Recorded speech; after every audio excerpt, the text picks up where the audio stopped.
Ассалаумағалейкум бауырлар. Қалайсыздар? Амансыздар ма? Мен жоғалтып алдыңыздар ма? YouTube-қа шықпағалы біраз болды негізі.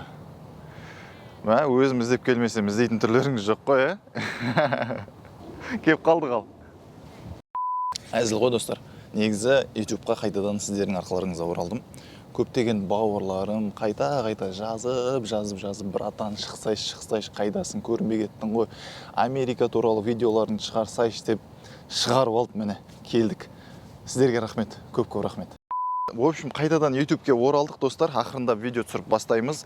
Енді оңай емес екен шыны керек YouTube жүргізу. Оны барлықтарыңыз білесіздер, қаншама еңбек, қаншама уақыт жатыр дегендей. Енді мүлдем мен жоғалтып алғыңыз келмесе, Instagram парақшама жазылып қойыңыз. Мында ол жақта арасында сториске шығып тұратыным бар. Ал YouTube-қа келетін болсақ, дәл қазір сіздерден қолдау күтемін достар. Қаттырақ, нақтырақ шапалағыңыз, қаттырақ лайктарыңызды басып, пікірлеріңізді аямай жазып, арнаға жазылмаған болсаңыз, міндетті түрде тіркеліп, видеомен достарыңызбен бөлісіп отырыңыздар. Ал мен кофе ішіп алайын, Жасасаңызшы. Тақырыпты көрдіңіздер. Америкадағы қазақстар не істейді, немен айналысады деген сияқты. Ол тақырыпқа кейінірек ораламыз, ал дәл қазір мен сіздерге өзімнің тұрған жерімді, қай жерде тұрмын, бұл не деген жер, сіздерге таныстыра кеткім келіп тұр. Ешкім қарсы емес шығар, әрине. В общем, достар, бұл жердің қысқартылған атауы UCLA деп аталады, яғни University of California, Los Angeles. Бұл университет, мемлекеттік университет. Бұл жер әлемдік үздік университеттердің қатарына кіреді. Мен сіздерге бір қызықты айтып берейін. Бұл университет жайлы сіздер мүмкін естіген де шығарсыздар. Марғұлан Сейсенбайды білесіздер ғой барлықтарыңыз. Сол кісі кезінде, Казгуде оқып жүрген кезінде, бұл әңгіме хит болып кеткен, білу керексіз деп ойлаймын. Казгуде студент болып жүрген кезінде Назарбаевпен бір жиында, сол студенттермен бір жиын ұйымдастырылады. Сол кезде қысқасы былай ғой, сол Марғұлан Сейсенбайға Назарбаев осы университетте оқуға жолдама береді, былайша айтқанда. В общем, осы университетте Марғұлан Сейсенбай оқу керек болған ғой, бірақ оның орнына Марғұланды емес, басқа бір студентті аттандырып жіберген ғой енді. Бізде по-казахски дейді ғой, в общем, түсініп тұрсыздар ғой, Енді бұл университет жайлы сіздерге кішігірім Википедиядан ақпарат бере кетейін. Гуглдан іздеп әуре болмай-ақ қойыңыздар, Сонымен Википедияны ашып қалсам, бұл университеттің негізі сонау 1919 жылы қаланған екен. Аудан жағынан сіздерге түсінікті болу үшін Алматыдағы Қазақ ұлттық университетінен почти 2 есе үлкен. Яғни 1,7 гектарды құрайды. Мынадай 2 бассейні бар, 2 үлкен алаңы бар екен, барлық жағдай жасалған. Анау үйлерді көріп тұрсыздар ғой, олардың барлығы жатақхана. 4000-ға жуық мұғалімдері бар. Бакалавр, магистратура, докторантураны қосқан кезде 45.000-ға жуық адам оқып жатыр бұл универде. US News and World баспасының рейтингі бойынша UCLA Америкадағы ұлттық университеттердің арасында 25-ші орынға тұрақтаған, ал әлем бойынша 12-ші орында тұр. Бұл Шанхай рейтингісі бойынша. В общем, қысқасы бұл универді бітірсеңіз, көптеген есіктер айқара ашылады сіз үшін. Сондықтан әр қазақтың баласы әлемнің үздік оқу орындарында оқысын деп тілек айтып, видеоның тақырыбына оралайық. Ал енді сіздер күткен ақпарат, Америкадағы қазақтардың жұмысы, жалпы қазақтардың ғана емес, осы Америкаға келетін иммигранттардың, жалпы барлық иммигранттардың өтетін жолы десек дұрыс болар. Мен сіздерге кішігірім түсіндіре кетейін. Бұл қазір мен айтатын жұмыстар алғашқы келген кезде істейтін жұмыстар. Яғни сізде ешқандай құжат болмаса, сізде тілдік деңгейіңіз 0 болса, істей алатын жұмыстар. Яғни былайша айтқанда сіз бұл жақта ешкім емессіз, бірақ сонда да сізге жұмыс істеуге мүмкіндіктер қарастырылған. Біреулер бұл жұмыстарда жарты жыл істер, біреулер 2 жыл істер, біреулер 10 жылдап істер. Әркімнің өз таңдауы өзінің қабілетіне қарай ары қарай алып кетеді. Ал ендеше бастаймыз. Ең бірінші жұмыс, топ жарып тұрған жұмыс десек болады. Ол сол баяғы, менің оқырмандарым білетін шығар, сол баяғы moving десек болады. Яғни үй көшірісу. Оны барлықтарыңыз білесіздер деп ойлаймын. Білмесеңіздер түсіндіре кетейін. Қысқаша ғана айтайын. Moving деген ол біздіңше Қазақстандағы түсінік бойынша ол үй көшірісу. Үй, офистер, неше түрлі ресторан. Былайша айтқанда кім тапсырыс береді? кез келген нәрсені көшіруге болады. Біздікінше Қазақстандағыдай дос жаран, туыс туған деген сияқты оларға хабарласып, бұл жақта ешкім көшпейді. Тек қана қала ішінде ғана емес, қала аралықта осындай қызметтер жасалады. Енді бұл салада жұмыс істейтіндердің айлықтарына келетін болсақ, бір айлық табыс мөлшері $3000 бастап $6000 дейін болады. Енді бұл жерде жаңағыдай 3 позиция бар, ол helper, driver және де foreman деп аталады. Ең көп табатыны foreman, драйверлер, яғни екі жұмысты біріктіріп жасайтын адамдар. Foreman деген былайша айтқанда бригадир ғой. Келесі жұмыстың түрі ол кәдімгі стройка. Былайша айтқанда разнорабочий ғой.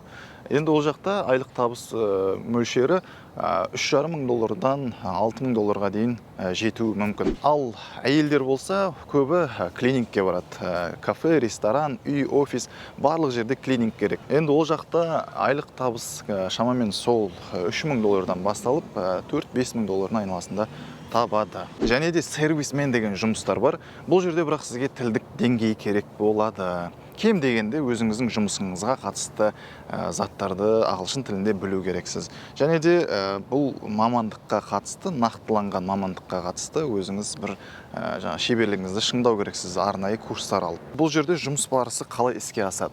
Кәдімгі приложениялар арқылы іске асады. Клиент отырып, үйінде отырып, телефонмен тапсырыс береді.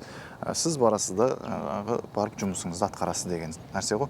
Ал енді табыс мөлшеріне келетін болсақ, бұл жерде мысалға электриктер болсын, кабельщиктер болсын, $4000-дан бастап $8000-ға дейін табады. Бізде осы сала бойынша айлық мөлшері қандай болып жатыр, егер білетін болсаңыз, комментарийға жаза кетіңіздер. Ал сантехниктер $3500-дан бастап $7000-ға дейін табуы мүмкін. Тағы да қыздарға арналған жұмыстың бір түрі ол кәдімгі няня, бала қарау, бала күтімі деген сияқты. Бұл жерде айлық табысы енді тапсырыс берушіге байланысты шамамен орташа бағасы $4000 айына. Және де такси, доставка деген сияқты жұмыстарды атқаруға болады.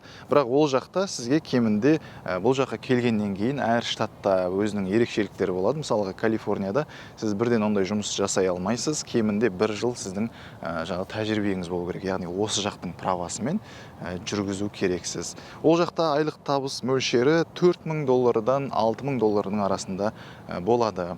Бірақ одан да көп табуға болады. Бірақ күні-түні рульді құшақтап алып жүресіз деген әңгіме ғой, былайша айтқанда. Сұлулық салондары, шаштараз, жалпы осы салаға қатысты барлық жұмыстардың түрлері кемінде $3500-дан басталады. Сөйтіп ары қарай $6000-7000-ға дейін кете береді. Бірақ бұл жерде сізде жұмыс жасау үшін сізге арнайы лицензия алу керек болады. Ол дегеніміз сізге сол белгіленген бір мамандық бойынша, педикюр дейміз, маникюр дейміз, шаштараз дейміз, сол бойынша арнайы лицензия алу керек болады. Ол экзамен тапсырасыз, кәдімгідей тапсырып құжат алу керек боласыз. Енді көп адам білетін бір жұмыстың түрін айтайын. Ол біреуден болсын, біреуден естіген де шығарсыздар. Америкада дальнобойщиктердің табысы өте жоғары. Бұл жұмысты жеңіл деп те айтуға болмайды. Өзінше былай қарап тұрсаң қиындықтары да жеткілікті. Бірақ айлық табыстарына келетін болсақ, шамамен $8000-дан бастап $20000-ға дейін кетіп қалуы мүмкін. Орташа алғанда енді бір $13-15 айналасында айына табады. Достар, жоғарыда айтқан жұмыстардың барлығы аса бір үлкен білімді талап етпейтін жұмыстар. Бірақ өз деңгейінде өзінің қиыншылықтары бар. Жоқ емес, оны мойындау керек. Және де мен айтқым келіп тұрғаны, осындай жұмыстарда жасасаңыз, мысалы Қазақстанда болсын, ТМД мемлекеттерінің кез келгенінде бұндай жұмыстар жасасаң, сен сен бір төмен дәрежеде көреді адамдар, менсінбеуі мүмкін, өздерін жоғары ұстауы мүмкін кейбір азаматтар. Мысалға, кеше ғана болған жағдайды еске алсақ болады. Алматыда ма, қай қалада екен білмеймін, интернетте көргенде шығарсыздар. Жас бала, официант баланы бір кішкене оғат тірлігі үшін, кішкене бір төгіп алды ма, бірдеңе болды, соны алды да бір ұрды, мысалға. Білмеймін, неге бізде ондай адамдар көп, былайша айтқанда надандық қой.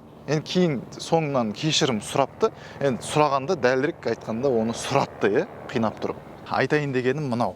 Америкада қызмет көрсету саласында жұмыс істесеңіз, жалпы қолмен жасалатын кез келген жұмыста жасасаңыз, сізге бірдеңе айтпақ түгілі, сізге түрін тыржитып қарамайды мысалға.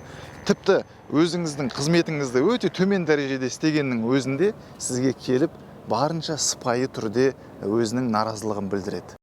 барлық сіздерге түсінікті болды деген ойдамын. Енді мынаны қараңыздар. Бұл видеодан сіздер Америкадағы қазақтар болсын, басқасы болсын, барлығы сондай бір қызметте жасайды. Қызмет көрсету, грузчик па, официант па, әйтеуір бірдеңе жұмыс жасап жүр деп ойлап қалмаңыздар. Бизнес деген нәрсе бар. Барлық жоғарыда айтқан қызмет түрлерін бизнеске айналдыруға болады. Оны біздің қыз-жігіттеріміз істеп те жүр. Мен сіздерге бір мысалды ғана айтайын. Ең бірінші сіздерге айтқан жұмыстың түрі бар ғой, мувинг деген. Сол саланы ғана алайықшы мысал ретінде. Сол салада менің өзім жеке басымда өткен, көрген бір ағамыз бар. Бизнесті қалай бастады, қазіргі деңгейде ол кісінің жұмысы қалай жүруде, соны айтып берейін. Енді сіздерге ол кісінің деңгейін айтайын, өзім куәмін кәдімгідей сіздерге айтайын. Ескі кәдімгі шаршап қалған трактормен бастаған тұғын жұмысын үйге көшірісіп, ақырындап бастап, бір трак алды, екі трак алды. Қазіргі таңда қателеспесем бір 15 шақтыма, одан да көп болуы мүмкін, сондай трактары бар. Енді айлық табысын айтайын ба сіздерге? Жылына 1 миллионнан астам табысқа шыққан ол кісі. Енді ойлай беріңіздер, дәл осындай кез келген салада біздің қазақтың қыз-жігіттері жұмыс атқарып жүр.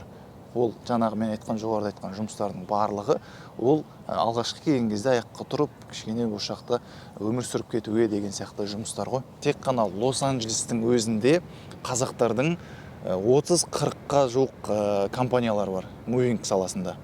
Енді ойлай беріңіз, оның ішінде мен жеке былайынан танитын бір 10 шақты компанияның иесін танимын. Осылайша әртүрлі салада біздің қыз-жігіттеріміз еңбек етіп, өздерінің табыстарын табуда. Ебін тапқан адам Қазақстанда да осылай еңбек етіп, кәсібін дөңгелетіп, белгілі бір деңгейде жетістіктерге жетуі мүмкін дерсіз. Онымен толықтай келсем, бірақ Америка дамыған мемлекет. Бұл ел дүркіреп тұрған кезде әлемнің қай жерінен болмасын жан-жақтан ағылып адамдар келе береді. Бізге дейін де келген, бізден кейін де келе береді. Мен сіздерге бір қуантатын нәрсені айтайын ба? Бұл жақта жүрген қазақтардың көбі елге қайтатын қазақтар. Немесе қайтайын ба, жоқ па деп ойланып жүрген қазақтар. Әркімнің өз таңдауы, өз шешімі бар. Бірақ кім не десе де түбінде барлығымыздың қайтатын жеріміз бір ғой. Аман сау болыңыздар достар. Келесі кездескенше. Ең бастысы адами құндылықтарымыздан айырылмайық.